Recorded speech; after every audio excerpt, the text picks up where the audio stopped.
Hi student, तो फिर हम आप लोगों के लिए लेकर आ गए हैं क्लास 11th का थ्योरेटिकल पार्ट। जो चैप्टर नंबर फर्स्ट हम लोग पढ़ रहे हैं, सेकंड लेक्चर हम लोग लेकर चले आए। सेकंड लेक्चर में हम लोग फर्स्ट ऑफ ऑल हम लोग पढ़ेंगे branches of accounting. Branches of accounting होता क्या है? ब्रांचेस ऑफ अकाउंटिंग में फाइनेंशियल अकाउंटिंग होता है। फाइनेंशियल अकाउंटिंग का मतलब गाइस ये हो गया। फाइनेंशियल अकाउंटिंग का मतलब ये होता है, जैसे हम लोग बिज़नेस को क्या करते हैं, ऑपरेट करते हैं, पूरे साल बिज़नेस को ऑपरेट करते हैं, चलाते हैं, गुड्स परचेस करते हैं, गुड्स सेल करते हैं, कमीशन पेड करते हैं, कहीं पे कमीशन रिसीव करते हैं, बहुत सारे ट्रांजैक्शन होता है। तो एक फाइनेंशियल ईयर में at the end of the year में हम लोग क्या फाइंड आउट करते हैं? प्रॉफिट फाइंड आउट करते हैं कि हमारे बिजनेस में कितना प्रॉफिट हुआ। तो जो प्रॉफिट हम लोग फाइंड आउट करते हैं उसी को क्या बोला जाता है? Financial accounting. और उसके बाद टैक्स अकाउंटिंग। टैक्स अकाउंटिंग का मतलब ये हो गया कि इसकी अकॉर्डिंग हम लोग टैक्स को कैलकुलेट करते हैं कि एक पर्सन है वो टैक्स कितना, इनकम पे कितना टैक्स देना चाहिए। एक हिंदू अनडिवाइडेड फैमिली है, उसका कितना इनकम होगा तो कितना टैक्स देगा। एक कंपनी और एक फर्म कितना टैक्स देना चाहिए। टैक्स से रिलेटेड जितना हम लोग पढ़ते हैं किस में आता है? टैक्स अकाउंटिंग में। और कॉस्ट अकाउंटिंग का मतलब ये हो गया, कोई भी गुड्स हम लोग प्रोडक्शन करते हैं तो उस गुड्स का कॉस्ट क्या हो गया, यानी कॉस्ट ऑफ प्रोडक्शन। यानी जो गुड्स प्रोडक्शन करते हैं उस गुड्स का कॉस्ट क्या होगा, उसको डिटर्मिनेशन करने के लिए हम लोग क्या पढ़ते हैं? Cost accounting. मैनेजमेंट अकाउंटिंग होता क्या है? Management accounting help in decision making. जब कोई हम लोग डिसीजन मेकिंग करते हैं तो उसमें किसका यूटिलाइज करते हैं? मैनेजमेंट अकाउंटिंग हेल्प करता है। और उसके बाद बुक कीपिंग वर्सेस और अकाउंटिंग। बुक कीपिंग और अकाउंटिंग में डिफरेंस क्या है? यहाँ पे देखिए, आप लोगों को सबसे पहले हमने ये बताया था, यहाँ पे IMRCSAS, ये किस में हम बताए थे? जब आप लोगों को डेफिनेशन ऑफ अकाउंटिंग बताए थे। इसका फुल फॉर्म, आई का मतलब आइडेंटिफिकेशन ऑफ ट्रांजैक्शन, एम का मतलब मेजर ऑफ ट्रांजैक्शन, आर का मतलब रिकॉर्ड, सी का मतलब क्लासिफाइंग, एस का मतलब समराइजिंग और ए का मतलब एनालिसिस एंड इंटरप्रेटिंग, सी का मतलब कम्युनिकेटिंग। तो यहाँ पे क्या है? बुक कीपिंग में क्या होता है? आइडेंटिफिकेशन भी होता है, मेजर ऑफ ट्रांजैक्शन भी होता है, रिकॉर्ड भी होता है, क्लासिफाइड भी होता है, समराइज, एनालाइटिंग एंड कम्युनिकेटिंग ये बुक कीपिंग में नहीं होता है। लेकिन यहाँ पे सारा आइटम यहाँ पे अकाउंटिंग में होता है।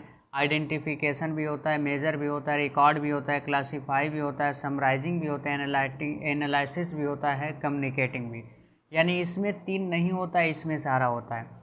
क्लर्क वर्क इन ऑफिस, यानी एज ए जो बुक कीपिंग होता है, बुक कीपिंग में जो काम होता है एज ए क्लर्क की तरह होता है, और इसमें क्या होता है? एज ए CA की तरह होता है।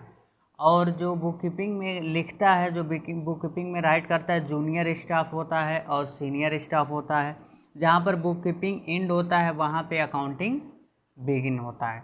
और उसके प्राइमरी स्टेज का मतलब सबसे पहले किस में ट्रांजैक्शन रिकॉर्ड किया जाता है? बुक कीपिंग में। फिर इसके बाद ट्रांजैक्शन किस में रिकॉर्ड किया जाएगा? सेकेंडरी अकाउंटिंग में।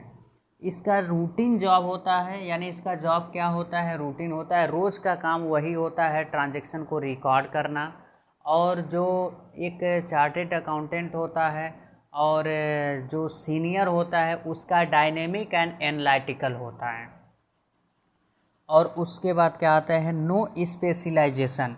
इसका बुक कीपिंग में जो ट्रांजैक्शन रिकॉर्ड करता है कोई स्पेशलाइजेशन स्किल की ज़रूरत नहीं होती है। लेकिन अगर यहीं पर अगर बुक कीपिंग अकाउंटिंग करता है, स्पेशलाइजेशन की स्किल की ज़रूरत होती है। अब इसके बाद हम आते हैं object of accounting. Object of accounting में क्या है? To record of financial transaction. यानी इसका ऑब्जेक्टिव होता है कि जितने फाइनेंशियल ट्रांजैक्शन बिजनेस का है, रिलेटेड टू बिजनेस का फाइनेंशियल ट्रांजैक्शन जितना है उसे हम लोग बुक में क्या करते हैं? रिकॉर्ड करते हैं। और determination of profit and loss, यानी एक फाइनेंशियल ईयर में हम हर एक बिजनेसमैन ये चाहता है कि हमारे बिजनेस में कितना प्रॉफिट हुआ, कितने लॉस हुआ, उसको हम लोग क्या करते हैं? डिटरमाइन करते हैं। और उसके बाद डिटर्मिनेशन ऑफ फाइनेंशियल पोजीशन। आप लोग जानते हैं at the end of the financial year में एक ओनर होता है, प्रोप्राइटर जो होता है, अपने बिजनेस का ये जानना चाहता है कि आर्थिक स्थिति क्या है, हमारे बिजनेस में एसेट्स कितना है, लाइबिलिटीज़ कितना है। और उसके बाद हेल्प टू मैनेजमेंट, जितने अकाउंटिंग होता है मैनेजमेंट को क्या करता है, हेल्प करता है। अगर कोई मैनेजमेंट डिसीजन मेकिंग करना चाहता है तो सबसे पहले क्या लेगा, इन्फॉर्मेशन लेगा, उसके बेसिस पे क्या करेगा, वो डिसीजन मेकिंग करेगा। जब अकाउंटिंग हुआ रहेगा तभी वो क्या कर सकता है, मैनेजमेंट उस पर डिसीजन मेकिंग ले सकता है। उसका advantage of accounting, advantage of accounting financial information about business, यानी इसका एडवांटेज क्या होते हैं, जितने बिजनेस में फाइनेंशियल इंफॉर्मेशन होते हैं, फाइनेंशियल ट्रांजैक्शन होते हैं बिजनेस के, सारा क्या करता है, इंफॉर्मेशन देता है। अगर किसी भी चीज़ का सेल कितना हुआ, परचेस कितना हुआ, बैंक से लोन कितना लिए हैं, कितना रीपेड किए हैं, वो सब फाइनेंशियल से रिलेटेड है, उसका इन्फॉर्मेशन क्या देता है, अकाउंटिंग देता है। हेल्प टू मैनेजमेंट, अगर हम लोग क्या करते हैं, ट्रांजेक्शन रिकॉर्ड किए हैं तो मैनेजमेंट को हर एक वे में क्या देगा, वो सहायता करेगा। और उसका रिप्लेस मेमोरी, अगर हम बिजनेस में बहुत सारे ट्रांजैक्शन होते हैं जो हम उसे याद नहीं रख सकते, उसे क्या करते हैं, अकाउंटिंग में रिकॉर्ड कर लेते हैं, उसे रिकॉर्ड कर लेते हैं तो वो भूलता नहीं है। जो क्या होता है, ये मेमोरी एक सेट हो जाता है, हमें याद नहीं रखना पड़ता है।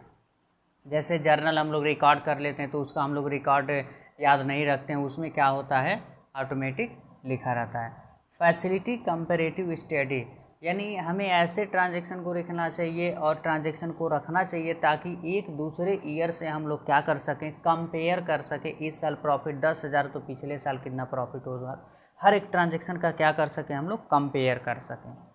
और उसका फैसिलिटी लोन, अगर हम लोग फर्म के बिजनेस पे क्या लेते हैं, फर्म के नाम पे अगर हम लोग लोन लेते हैं तो अगर बैंक में जाते हैं तो बैंक क्या मांगता है, पूरा ट्रांजैक्शन हमारे फर्म का मांगता है, तो उस फर्म का हम लोग क्या दिखाते हैं, ट्रांजैक्शन दिखाते हैं तो हमें लोन दे सकता है। इसलिए ऐसा नहीं होता है कि हम लोग बैंक से गए, लोन ले गए, ऐसा हमें पैसा पेमेंट कर दिया और उसके बाद हम लेके भाग गए।